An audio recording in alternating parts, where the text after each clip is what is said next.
En esta oportunidad les vamos a hablar de una patología frecuente en cirugía de manos, que es la del síndrome del túnel carpiano. El túnel carpiano, acá tenemos, es un túnel que todos tenemos lógicamente, que sería este rectángulo, en donde el piso y las paredes de ese túnel están formados por huesos, los huesos del carpo, de ahí su nombre, túnel carpiano. Y el techo es un ligamento poco extensible. Podemos ver aquí en esta imagen, en donde lo amarillo es el nervio, este sería el túnel carpiano, el techo sería el ligamento, que como sabemos poco extensible. ¿Qué es lo que sucede en esta patología? Por A o B motivo, no se sabe bien, ese ligamento se inflama, se engruesa y hace que, si graficamos el túnel, en donde este sería el piso y estas las paredes, el ligamento al engrosarse hace que se estreche el túnel, apretando lo que atraviesa ese túnel. Y ese túnel es atravesado por 9 tendones flexores, uno para el pulgar y 2 para cada dedo largo, 9 en total, y un nervio, que es lo que vemos aquí graficado, el nervio mediano amarillo y los 9 tendones flexores. Al aumentar o al engrosarse ese ligamento, a los tendones no les afecta, pero sí al nervio. ¿Y cómo les afecta?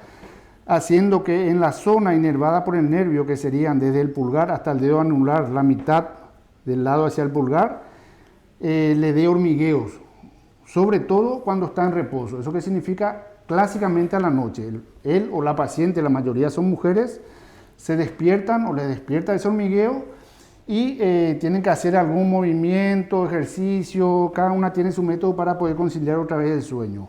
¿Por qué en reposo? Porque en reposo dejan de funcionar los músculos que habitualmente lo usamos durante el día, y esos músculos que hacen actúan contrayéndose y aflojándose y exprimiendo líquido hacia arriba.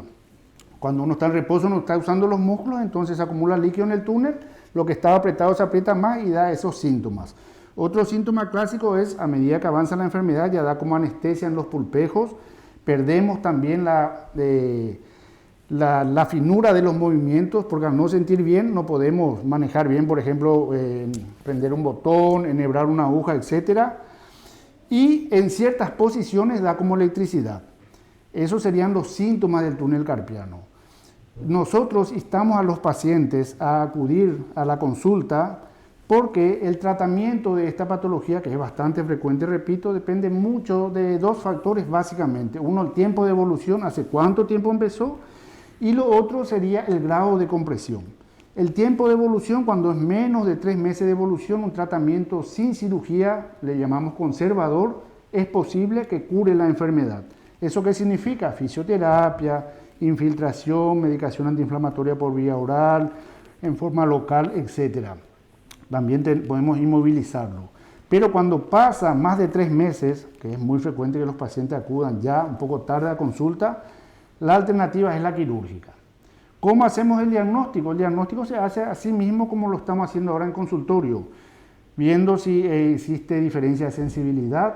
Ahí sabemos qué dedos están implicados y qué no. Al golpear en la muñeca da como electricidad. Haciendo ciertas maniobras clásicas vemos, ¿verdad?, que eso aumenta. Y si necesitamos o tenemos alguna duda del diagnóstico, sí recurrimos a lo que llamamos métodos auxiliares del diagnóstico, que serían básicamente una radiografía de rutina y el gold estándar o el estudio que realmente diagnostica esto, que es la ecografía de partes blandas.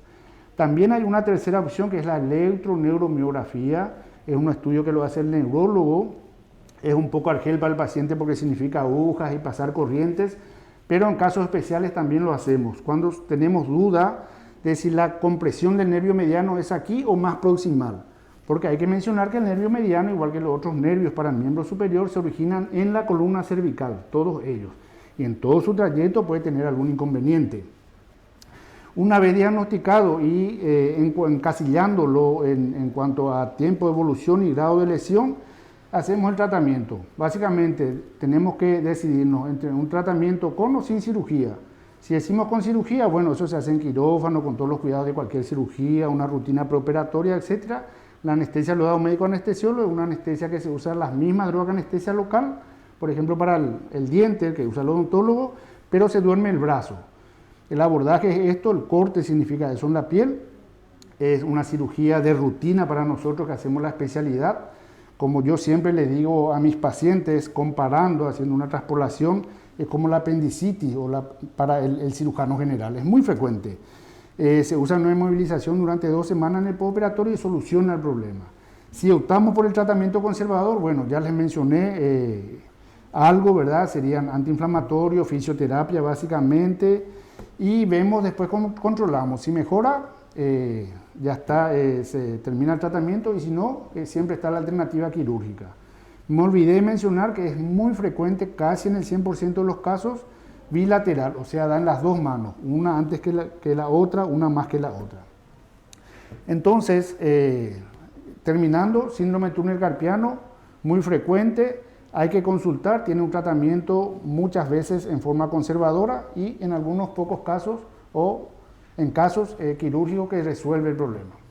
Espero que les haya servido esta breve información sobre lo que es esta patología y a las órdenes.